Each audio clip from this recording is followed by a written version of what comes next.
So if you look at it from a more governance point of view, I would say government needs to come up with proper policies. Now, one of the weakest things Sri Lanka has is the change of policies. We don't have proper policies. We have policies that change. Governments change, policies change. Government secretaries change, policies change. So government needs to have consistent policies. For example, you take Malaysia 2020 policy, how they map the country. So likewise, we need a long-term strategy for the country, how we will come up out of this COVID, and how we will be not be a developed nation forever now. Forever we are saying we are a third world country. Now we have gone to the upper middle income category. How do we come up from that? For that, we need to have proper policies like health policy, education policy more geared towards the entrepreneurial market. So those firm policies need to be developed. This can be done in consultation with the private sector, with the opposition, but with a lot of stakeholders right across, but consistent, which will not change. Now, that is one sector when it comes to the government. So when you say government policy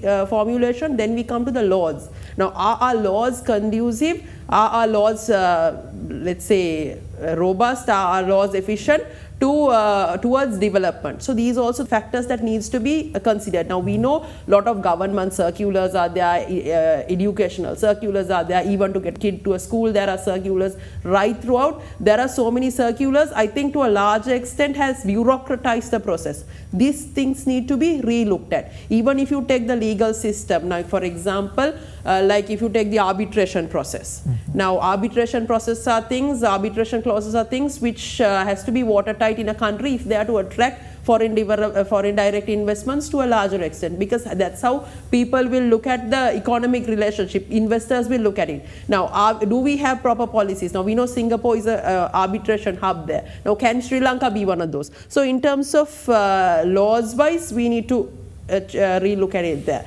Then, if you look at from a human point of view, I would say Sri Lanka has lovely people. We have lovely people, but are we really utilizing our people to that extent? So we need to, and also we know we are emotional people to a larger extent, but our people need to be disciplined. They need to be brought into a particular proper system in terms of how they should condition themselves, how they should act in certain situations. So there needs to be a complete change in the people of this country, also Sri Lanka going forward. So these are things I think looking at it, and also if you take sectors wise, you can take the IT sector. I think IT sector can contribute to a larger extent, because even now one of the reasons why the IT sector has grown is because there's meritocracy there. We have the right people leading the way. So how can IT be brought in towards the government sector, towards this whole bureaucratized government sector, making it an e-governance process?